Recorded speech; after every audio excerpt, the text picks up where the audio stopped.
everybody's doing well today. My name is Mary Stanford. I'm Bee's mom. I'm a wife and mother of 7 kids, and I also teach theology at Christendom College. And today, one of the classes that I teach there focuses on what's become known as the theology of the body, sort of understanding the place that the body plays in our human identity and in God's design. So I wanted to talk about one aspect of that today. What I'm going to talk about today we're going to talk about the way the culture understands the body today, our very confused culture. But we're going to also take a closer look and see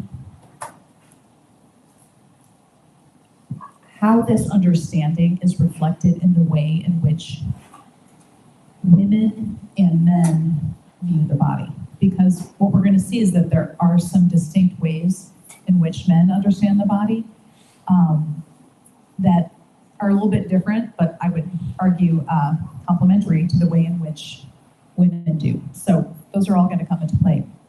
But one thing we all know for sure is that there is great confusion about the body in our culture today.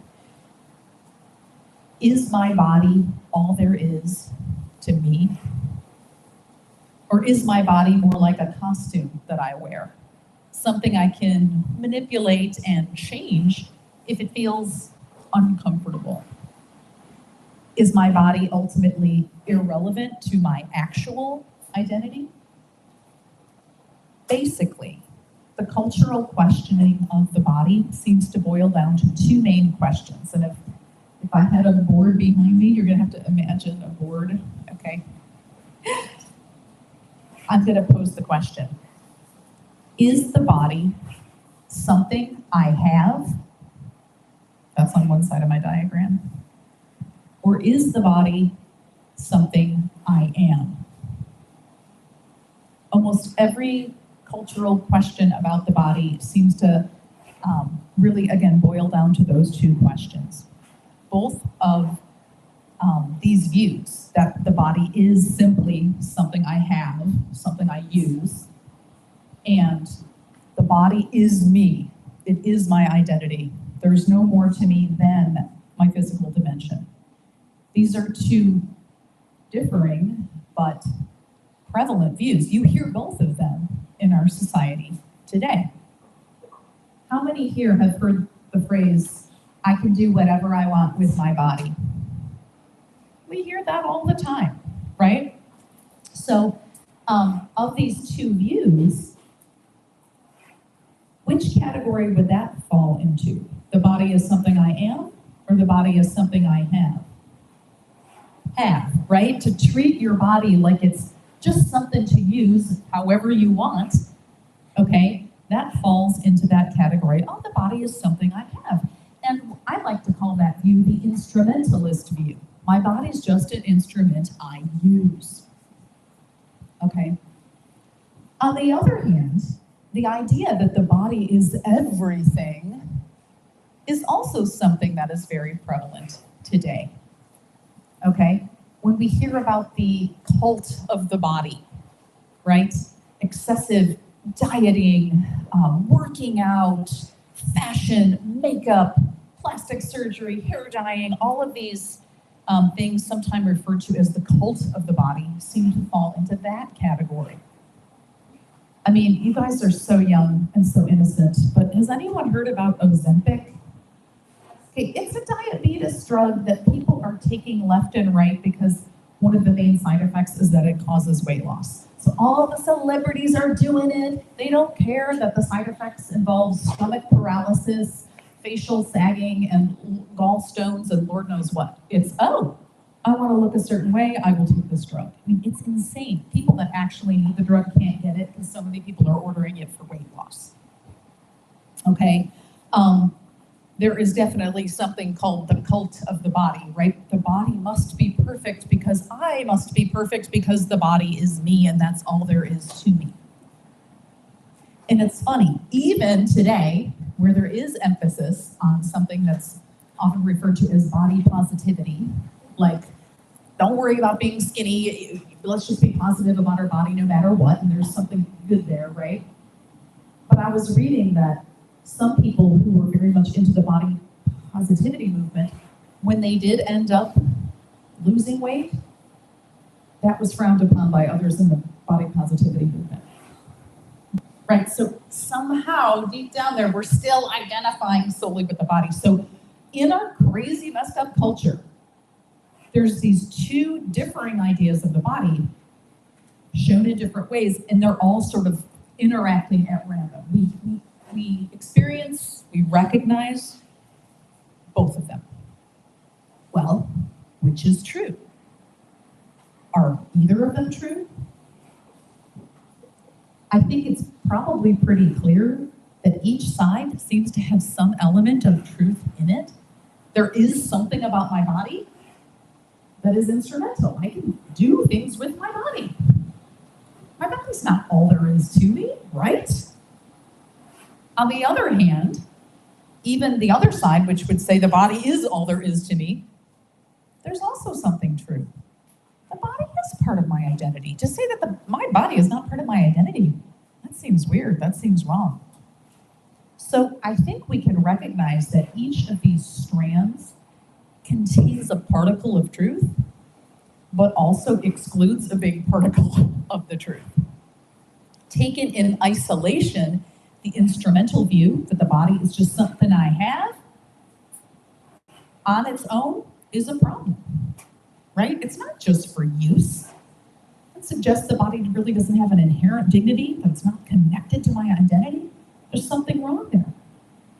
To take the reductionist view, the view that my body is me and that's all there is to it, that sort of suggests a reduced sense of personal identity. So both of them contain a particle of truth, but also have risks associated with them that mean somehow something's off. Okay, each one seems to get at some element of the truth of the body, but ultimately misses the mark taken on its own. What I want to talk about now is how each of these views, the instrumentalist view and the reductionist view, very much corresponds to the perspective of each particular gender. It tends to fall along gender lines. I'll just ask you, which gender seems to more associate with the fact that the body is me? Women.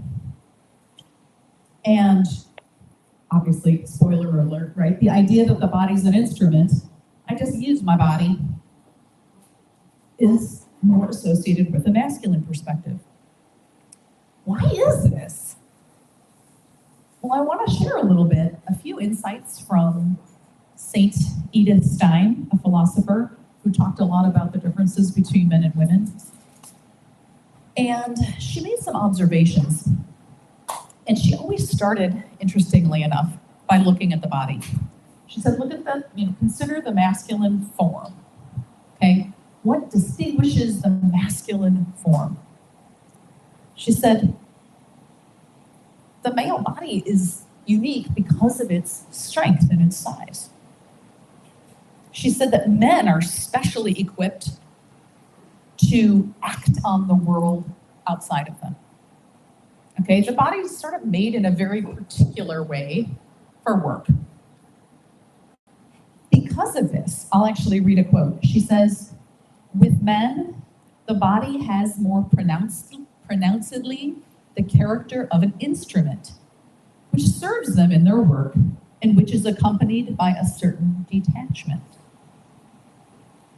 Men don't tend to identify with their body. Men tend to identify with the work that they do through their body, with their accomplishments, with what they're able to do, with their actions, okay? They say, hey, look what I did. Yes, my body served me as an instrument in accomplishing this or that, but what they do tends to give them more a sense of identity. Hey, look at what I did. Hey, that's me.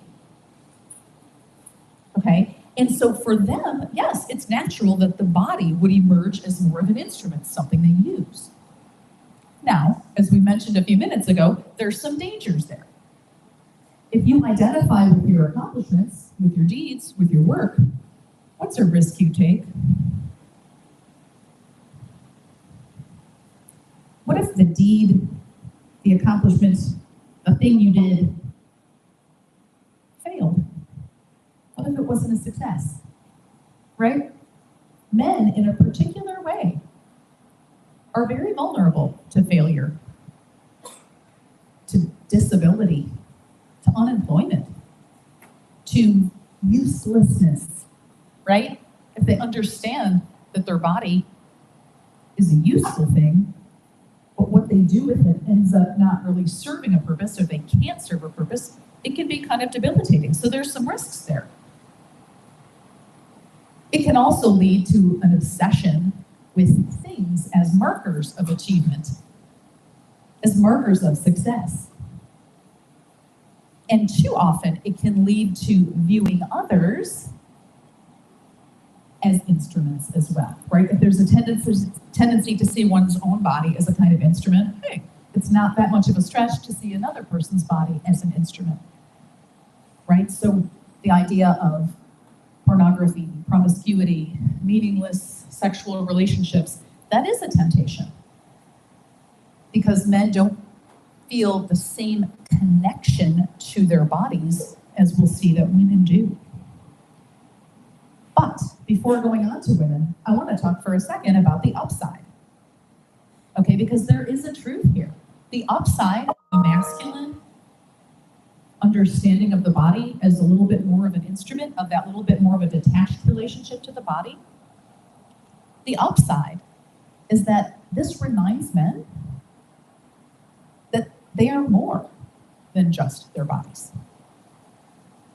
He knows that his physical dimension doesn't exhaust his identity, but it enables him to express his spiritual dimension. He's got another dimension. We all do, but he seems more aware of it. Okay? He's able to express his intelligence, his will in and through his actions. He can say, hey, what you see here, this isn't all of me. Look what I did with my interior gifts and my body. There's more to me than meets the eye. More than meets the eye. Sorry. It's like, is there a song you guys would recognize? All right, what about women? Why is it that women do seem to feel a stronger pull to identify with our bodies? Again, I'll mention St. Edith Stein. She says, look at our bodies, right? What distinguishes, what is very unique about the feminine body? The female body's particular structure, it is not oriented so obviously toward action on the world, right? But it is actually designed specifically by a capacity to nurture another person within it, right? The female body is designed to be able to have a baby, okay? Because of this physical ordering toward interior nurture, right? If a man is designed to act on the world outside of him, a woman is specifically designed to receive and nurture a life, a human person within her. It's because of this that women tend to experience what I'd say is a closer connection or union with our bodies. Edith Stein says, this sounds a little awkward, but I'm going to read it to you. Woman's soul, she says, is present and lives more intensely in all parts of the body and is inwardly affected by that which happens to the body. Now, that might sound a bit imprecise because, again, souls are something that is not physical, so that sounds a little bit awkward, but I think this sentence expresses a common experience among women. The feeling among women that somehow my body is me stems from the very particular maternal design of the feminine body.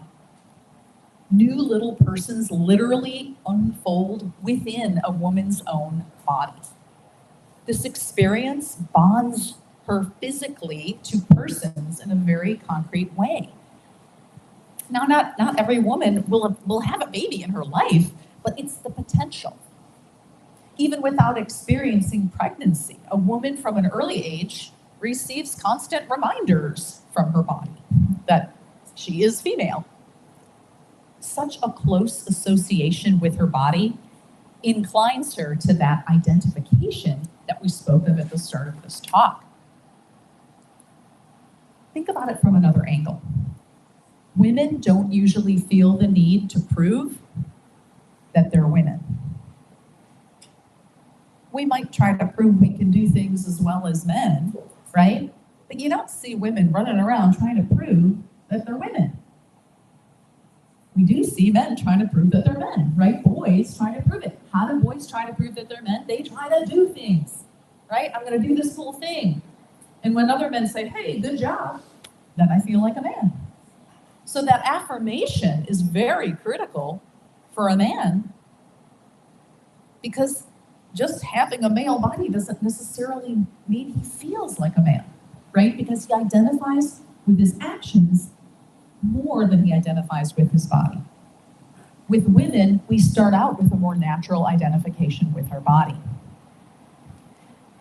Again, this has its risks, it has its bonuses. Okay, the sense of identifying with our body makes itself felt in the countless occasions when women experience physical imperfections as personal imperfections.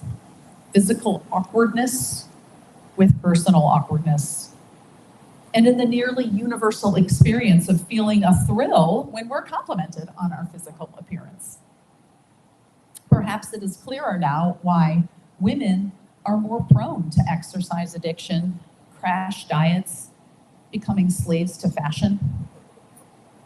Our innate sense of who we are is wrapped up very tightly with our body. And again, while this close association is fraught with risk, right? There's a lot of risks there in thinking I'm just my body, right? Let's look at the upside, because just like the masculine, there is an upside. The biggest upside to a woman identifying with her body, sort of saying I am my body, is that when a woman sees a body, she tends to see a person. We girls are always noticing persons. It's a gift and a curse. Again, men, who again are more action-oriented, deed-oriented, it is more natural for them to sort of zero in on something, laser focus on what they are doing, that sometimes they can lose sight of persons and relationships. It's rare that women are not attentive to the persons around them. A man given over to his baser and more sinful inclinations at times might be tempted to simply perceive an object for his pleasure or an obstacle to his success. But we women are less inclined to objectify in that way. Furthermore, another plus, the feminine tendency to see the body as the person also counteracts the masculine emphasis on identifying with success. I think the term we often use for this is mother love, right? Mother love is that kind of love that says, it's okay if you failed, I just love you for you. You're not your failures, you're you, right? The problem is, everybody needs that, right? But the flip side of that is when I tell my son that I love him even when he just failed miserably on something, is he gonna believe me? Not always, because he's like, no, I gotta prove it, I gotta show it, I gotta do this thing, I gotta make good. Okay, but because a woman identifies the person with the body more primarily than she identifies the person with his or her deeds or accomplishments, because of that, she can more easily make a distinction between who a person is and what he or she does. That distinction is harder for a man to make. And again, there's pluses and minuses on both sides. I read a study years ago. They were trying to examine how men and women are different. And so they observed children at school playing a game. I don't know if it was kickball, it was something like that, but it was a game that had like a finite set of rules. And they found out that the boys could play the game for much longer as long as they were all, the game had very clear rules. The boys could play the game for hours. The girls' game broke down after a while. Why, they wondered? Well, the girls, over time, were breaking and changing the rules. And so the psychologists were wondering why. What was this about? Well, they found out that the girls during the game often broke the rules because they noticed that some of the kids needed another try. Some of the kids were younger and somebody started crying. So let's do a do-over. They were prone to sort of break the rules. Why? Because they were noticing kids' feelings getting hurt. They were noticing, oh, well, this one doesn't know as much. He needs another turn to learn, right? In order to help them develop or to soothe their feelings. Now, what was interesting was that the psychologists who were making these observations, they concluded at the end that boys operate on something they called an ethics of justice, and the girls operated on something they called an ethics of care. Now, what I think is erroneous is that they concluded that the ethics of care was superior to the ethics of justice. But I think neither one is superior to the other. They reveal different things. We need both. We need both, or each one is gonna go off the tracks. But because women do not tend to identify with their actions in the way that men do, they may be less prone to feeling crushed by their failures, and in fact, are often the one who can provide that encouraging sympathy and support, which can bring others, their spouses, their brothers, their kids, right, back on their feet again. So there is a gift there in being able to make that distinction between who you are and what you do. So I hope it's clear that each perspective has its own gifts and its own risks. Both of these characteristically masculine and feminine approaches to the body reveal key truths. Women tend to be more instinctively aware that the body is an essential aspect of the person. Men more intuitively sense that the person is more than his or her body. These are essential. Without both of them, you lose something. By sensing that her body is her, a woman highlights the body's capacity to represent, to show the person. By sensing the body's instrumental quality, men remind us that the body is designed to do something. We need to be reminded of both. So these aspects of being and doing are brought together in the concept of symbol. The Catholic Church teaches that the body is the symbol of the human person. That's how we're actually supposed to understand the body. That's what the body is. But the concept of symbol, which I'm going to talk about here, includes both the idea of being and doing. Okay, what is a symbol? A symbol is something visible which allows us to connect, to unite with something invisible, right? I'm looking over there at the flag, right? That flag is a physical thing, right? But it is designed to bring to mind something invisible, right? Our country, our ideals, patriotism, the Constitution, whatever, all of those things that the flag is meant to bring to mind. I'm looking at a crucifix, right? I guess, I don't know, is that technically a crucifix? That doesn't look like a dead Jesus, but whatever. Jesus is on that cross, and when I see that physical symbol, I'm thinking about our Lord's sacrifice for us, his love for me, right? Rosary. So we're surrounded by symbols, right? But they're physical realities which are representative, which show an invisible reality, okay? Now, why do I say that symbols incorporate being and doing. Well, a symbol shows something, but why does it show it? Why would anyone paint a picture, fly a flag, make a statue, or even speak a word unless he expects other persons to see or hear those things and to be brought to some understanding through it? There is an instrumental quality to symbols. We don't just show, we show in order to tell. Okay, so every symbol represents, it sort of physically shows a reality, but for the purpose of bringing others to communion, to union through that reality. There's a German philosopher named Joseph Pieper, and he wrote an essay about words. He was talking about the function of words. And he said, why do we speak? He says, we speak in order to identify something, some reality. Okay, that's the is, right? That's the being. We're gonna identify what something is. But we speak or we write in order to identify something for someone else who is reading it or hearing it. And this points to the second aspect, the interpersonal character of human speech. So think about the body as a word, right? Like a word that is spoken, the body represents a reality and connects it to others.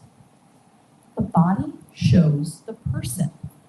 It serves as a symbol. It presents a reality, me, the whole of which is not entirely material, right? There's invisible dimensions to me, but my body presents them to the world.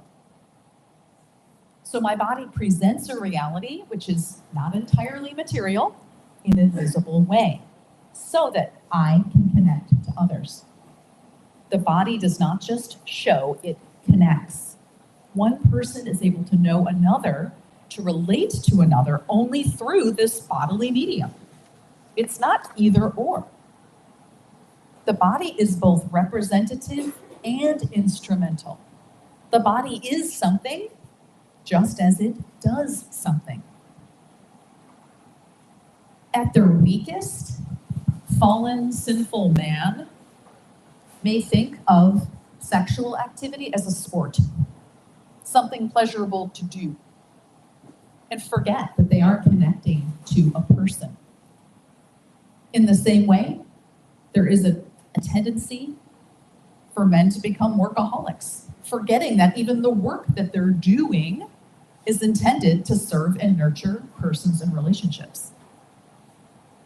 Women, at our weakest, are sometimes tempted to consider ourselves purely ornamental, with nothing to offer except an attractive physique. Things like working out, eating healthy, dressing attractively, and doing our makeup and hair can totally turn in on themselves if those efforts are not in service of human communion, right? If our bodies aren't serving to connect us to others, right? If it just becomes, oh, this is me, I'm working on myself because this is all I am, right? Suddenly it turns in on itself and our body loses that instrumental character of connecting us to others.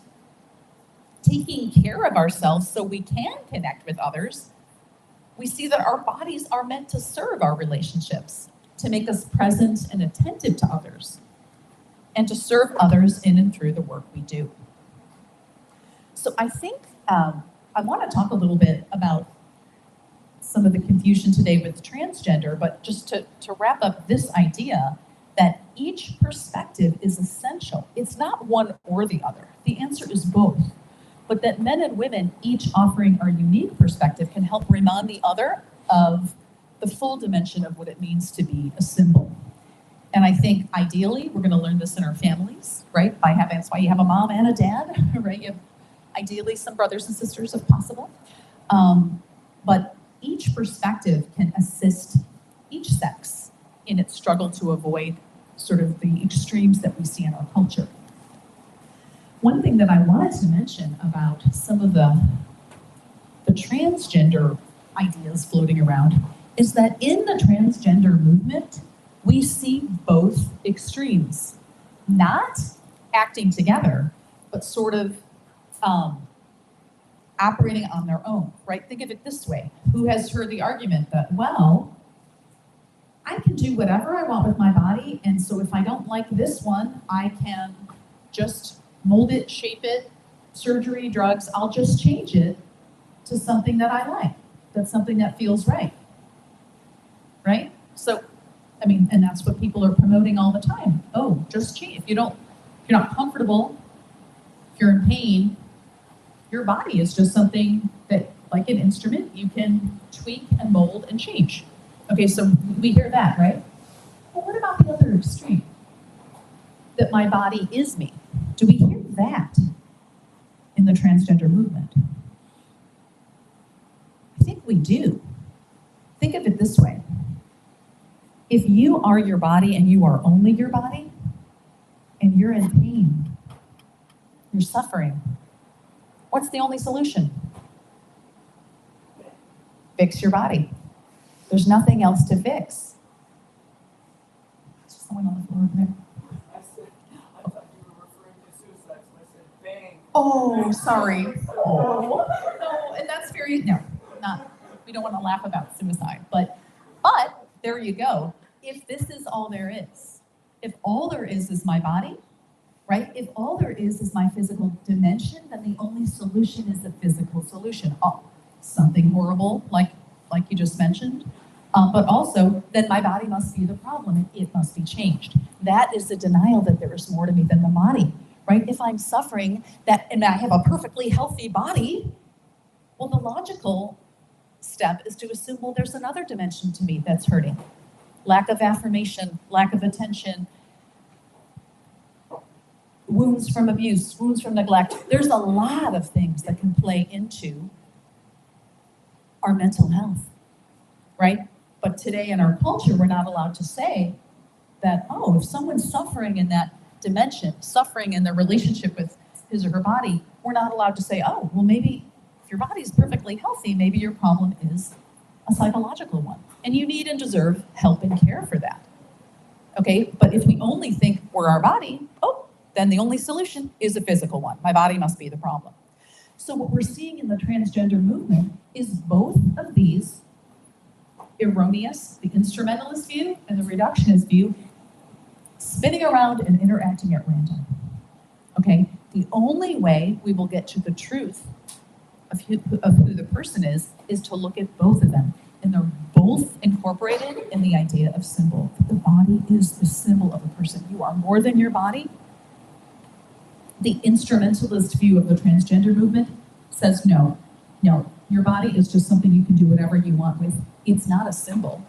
It's not attached, right? We're going to sever it. It's not attached to an invisible spiritual reality. No, we just cut it off. So both of these erroneous views are interacting at random today, and oftentimes we can't even articulate the truth of the matter because we don't have the language. Okay, that language that will tie together both dimensions is the language of symbol. Okay, a symbol is, right, it's a visible reality that shows an invisible reality and enables it to connect with others. Okay, it's a symbol a visible reality at the service of communion. It represents and it connects. So I don't know how I'm doing on time, but maybe we could do questions or applications to this idea of how to articulate the Catholic view. Yes.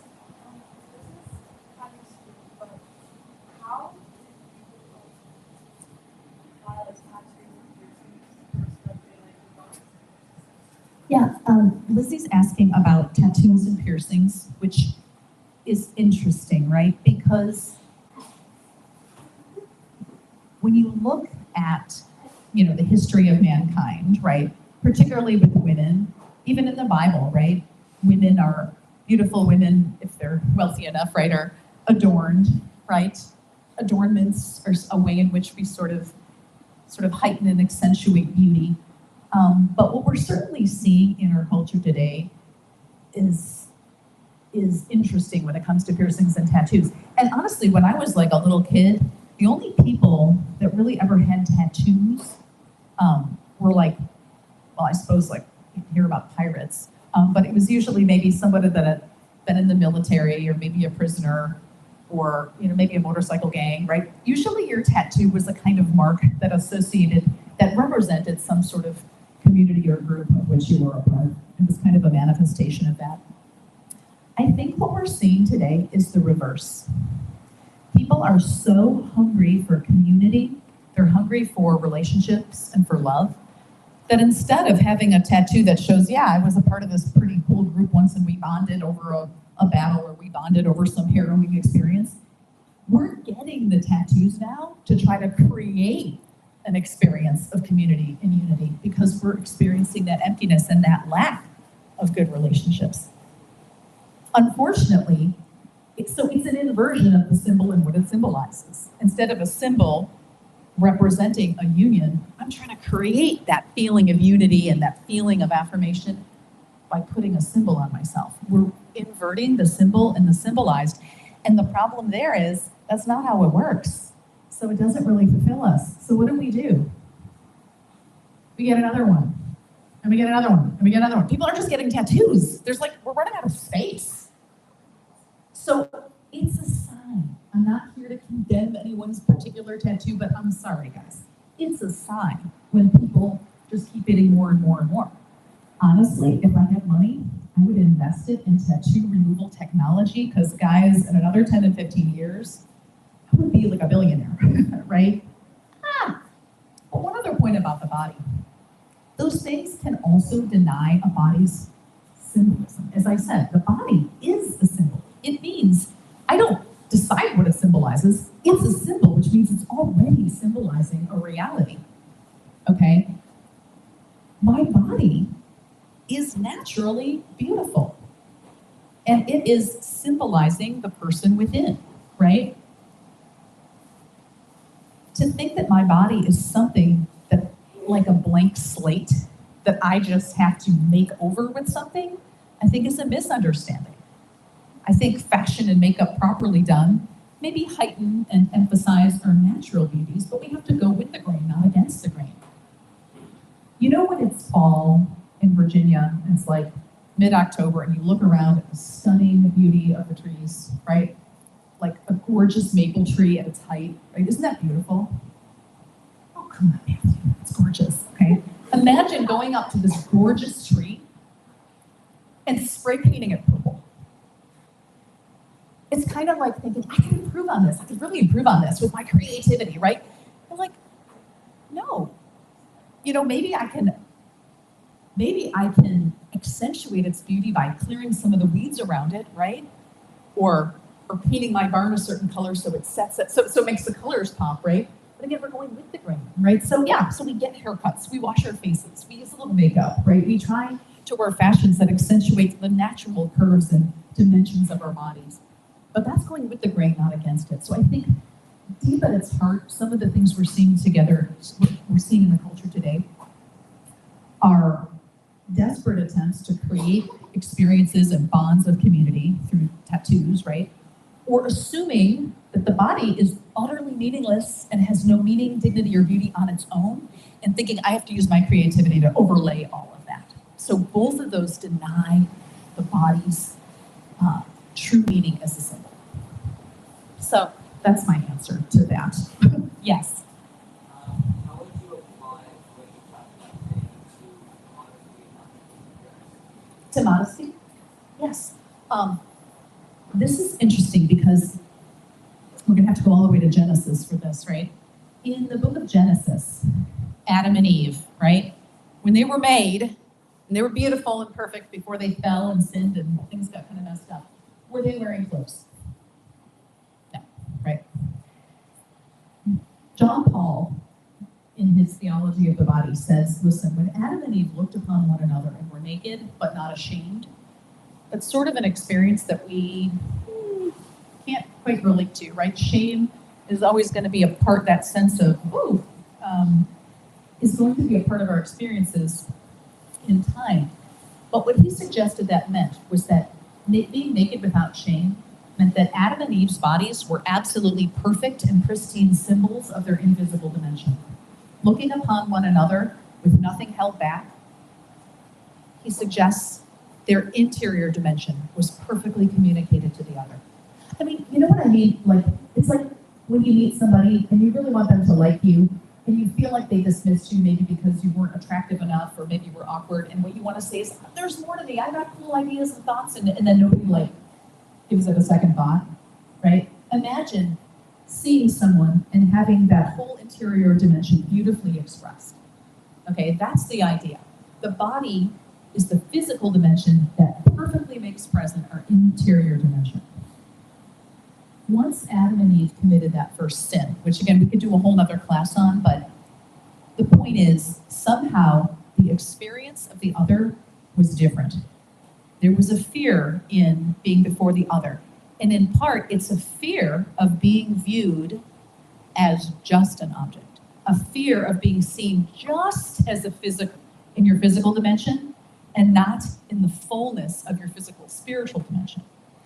And so from the beginning, we see that they were suddenly covering up. It manifested itself in wearing clothes, okay? What clothing does is that clothing is intended to restore and to secure the body's role as symbol. If you're looking at my body and you're just seeing my body, it's not doing its job, okay? So we wear clothes that help remind the person we're with that we're more than just our body, right? And so if we're dressing in a way that draws attention just to one particular part of us, then it's not doing its job. If we're dressing in a way that suddenly draws someone's attention to our face and to our thoughts and to our personality, we know we're doing it right. So that the role of modesty isn't your body is bad, cover it all up. No, it's securing that body's role as a symbol, dressing in a way that, yes, draws attention to that part of me that's the gateway to my interior dimension, okay, rather than, I'm just fixating on this one part or this other part. So truly, and the flip side of that is also, this, I could go on a lot about this, women struggle in a particular way. As I mentioned, it's not entirely a struggle, it's a gift that we identify with our bodies, but the struggle is to identify just with our bodies, right? If we sometimes don't feel like we are more than our bodies, sometimes we feel that that's all we have to offer. And so first and foremost, the purpose of modesty and dress, for women in particular, is to remind ourselves that we're more, right? A reminder of our dignity. And if you look at, biblically speaking, the more wealthy someone was, the more clothes they actually wore. It was actually a sign of richness. And so for women, dressing modestly is first and foremost about a reminder that, no, you're actually more than just your body, something that we can forget. So it's a kind of reminder, it's sort of a tweaking, like our body no longer, it's not that our bodies cease to be symbolic, but in our fallenness and in our brokenness, sometimes we don't perceive, our eyes have changed, right? We don't always perceive the body. It's possible for us to see a body and not see a person. Right? That very possibility means, we got to do something about that. So that's the role, I think, the proper role that modesty plays and what we should consider when we're dressing. All right, how are we doing on time, Chris? Good. Okay. Any other questions, thoughts? Oh, yes. I'm a little bit of a phone. So, I've asked a similar question in all the other talks we've had that mentioned physical forms, etc., because I don't want to have one. So, our bodies are supposed to be a part of our identity, correct? Not the entire thing or not none of it. I would much rather mine than none of it. How do you go about having a healthy self-identity and relationship with yourself as your body and also your soul and your person when your life experiences have told you that having a body is not a good thing? Well, it's a big question because I think a lot of people struggle with that, but for distinct reasons. Okay, some people have struggled with their body because it was abused. Some people struggle with their body because they simply experienced discomfort when it changed or developed, and an awkwardness that caused them pain. There's a lot of reasons, and each reason needs to be dealt with sort of individually. But even that word symbol, okay, that word symbol, which comes from the Greek meaning to throw together, okay? Someone once said that symbols bind up reality. So for example, I'll give a counter example, right? If someone is looking at pornographic imagery, okay, they're seeing a body, but the sight of that body isn't drawing them in to an invisible reality of that person, right? Whenever we look at something just for its own sake in a useful, utilitarian way, for satisfaction, enjoyment, or use in some way, it's not a symbolic reality. And it's okay. I mean, like, it's okay for me to use this chair to sit in, right? I don't have to think of this chair as a symbolic reality. However, sometimes as humans, we do both. Somebody wants to design a chair with a certain beauty or something, that kind of draws us to another dimension. But to look at another person, another body, right? And to not see it as the gateway to a spiritual reality is an impoverishment, right? That is not how the human body, that's not what the human body is, okay? And so what we are going for, obviously, the way we view one another is integration, right? We want to see the person as a whole, a spiritual, physical whole. And so I think the struggle you're describing is almost like the flip side of that coin. Being a person who is a spiritual, physical whole, but not experiencing that integrity, not experiencing that wholeness, a suffering with our embodied dimension. There isn't an easy answer other than we have to keep trying. We have to accept. I mean, that's what, when it says that, like some people have said that Christ came to bind up our wounds, we have all sorts of wounds, right? To bind up, though, does mean to sort of tie together. Any kind of fracturing that we experience between our spiritual dimension and our physical dimension is, number one, part of the fallout of sin. It doesn't mean it was our sin, right? But in our fallen world, we see people that are born whose bodies don't work right? So they're handicapped. We see people whose minds, maybe they're mentally handicapped. We have sin. We're in every dimension of the sufferings of human life. I think we can see that there is a lack of wholeness. The word health, the word heal is related to the word whole, right? It has to do with the binding up and a unifying. So I think what you're describing is a hard and painful, but yet another way. It's just another way in which the human fallen condition is seeking wholeness. And so I other than recommending, the usual boring stuff like prayer, I say boring in the sense that there's no magic solution, praying, and also seeing how maybe God can use that. Maybe God can use that. God can use everything, right? If you are comfortable with your identity as a spiritual being, but struggle with the physical connection to it, nonetheless, you don't seem to have any problem understanding that you are a spiritual being, which a lot of people don't get, right? I even find that I give a lot of talks to young women, and some women fit the mold of sort of a typical, stereotypical woman, right? Well, let's hope not all women are stereotypical women, because we all need to give each other advice and encouragement at times when we're getting crazy, right? So sometimes people have unique sufferings that still need to be healed, but nonetheless, it doesn't mean that you couldn't use it and God couldn't use it to remind others that are maybe struggling in their sense of spiritual identity. B. Can you talk about how the reductions in use and the lack of social media technology, especially teenage boys and girls, Yes. with each other? Yes, it's really interesting. I'm going to repeat the boring line that with our social media and the possibilities that we have now through technology to relate in a disembodied way, they actually affect both dimensions, right? And I'm sorry to say mostly, it doesn't seem like it's been in a positive way. Because for men who might be struggling with a tendency to objectify, to detach a person,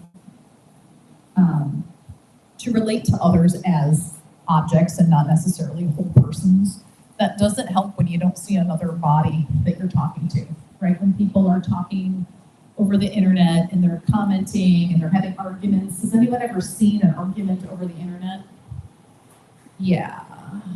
Do they usually bear fruit and change people's minds? I don't think so, because people forget that they're dealing with persons, whole people that aren't wholly bad, right? That have good qualities and virtues and gifts, wisdom and experience. Nope, I'm just gonna dismiss all of that because I'm gonna, argue with this one line, or I'm gonna ignore what you said here and just do this, right? Because we don't see another person on the other side. Yeah. So I've had a lot of arguments on the internet with people, and it depends on who you're arguing with. But if they're open to it and you exchange facts, they're have a change people's minds. Like it is possible. Well, that's great to know, and I think the point there is you do have to make an effort to do it, and it takes humility and it takes attention, right? Which usually comes easier when you're having a live conversation. I know we can't always do that, right? But when you have a live conversation, you have to look someone in the eye. You're more inclined to see that they're actually like a person with dignity, and you can't just have you ever been in a conversation with someone and the other person just in the middle of your sentence walked away? I suppose it has happened, but let's hope it doesn't happen every day, because usually, again, there's a little something called shame, right? We would be ashamed to do that right to someone's face. That's why it's easier to talk about people behind their backs or to, gossip on the internet, right? So for men, I think, for everybody, but in a particular way, what disembodied communication does for men is it makes their natural tendency to objectify others worse. And it also harms that womanly gift, right? I said that there's a feminine gift where we see a body, we see a person. Well, guess what? If we're not seeing bodies, we're acting just as bad. So it's cutting away at that sort of feminine strength. And already exacerbating the sort of masculine wound. And then when it comes again to women and our special gift, right?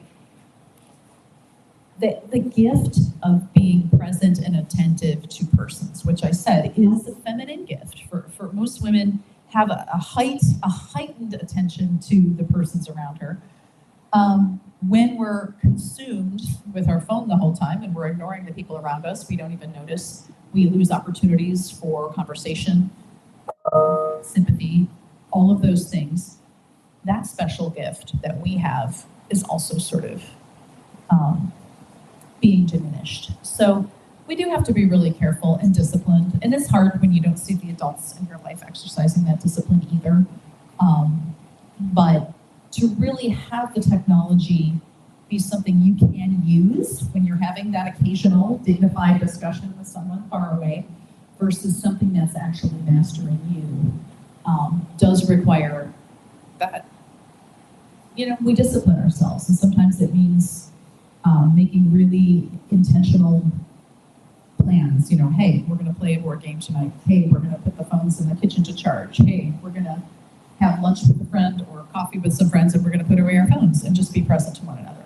And you'll find that the quality and the level of satisfaction in the conversations goes up.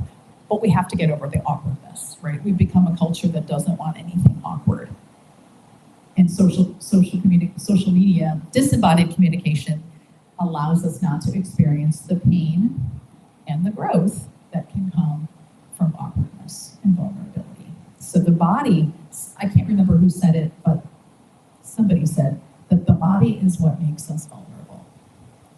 And I think it's true on so many levels. But vulnerability is not a bad thing, it's a scary thing, right? But it's what makes us open to one another, open to relationships, friendships, all of those things. So sort of recognizing what the body does as a symbol, right, that represents me and connects me to others, causes me to think, am I interacting in the body? Am I really being present to others? Okay. So I was kind of wondering, how do you differentiate like circumstances from people? Like I guess what I'm saying is, when you have a bad experience with a particular person, it's not very easy to separate the person from like it's hard not to associate that situation with like other, kind of like people. Okay, is this in connection also to when I talked about women being able to make a distinction between the person and what they do? Well, so like when you have a bad experience with someone, it's hard not to apply that experience to all situations. Yeah, and I think that comes back to that issue of vulnerability, right? When our trust is burned, when someone hurts us, right, it wounds us. And unfortunately, it wounds us in a way that makes us hesitate to trust others or to be vulnerable again. And so that is very difficult. And all I can say is that there's no human relationship that can't potentially let you down, but there is the divine one. So really the solution is strengthening our relationship with God, putting all of our trust in him, and he can turn our wounds into a fountain of life for others.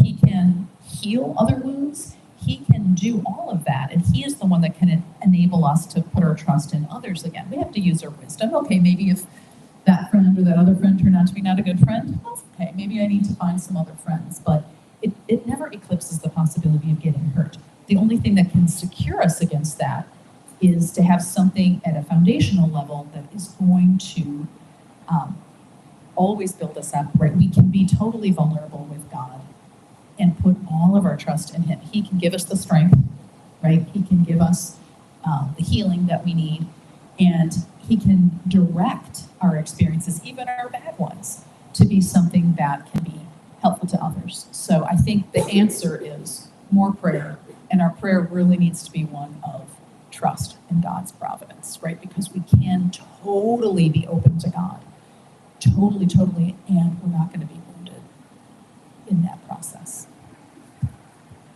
All right, well, thanks for your attention and great questions, guys. It's almost Friday.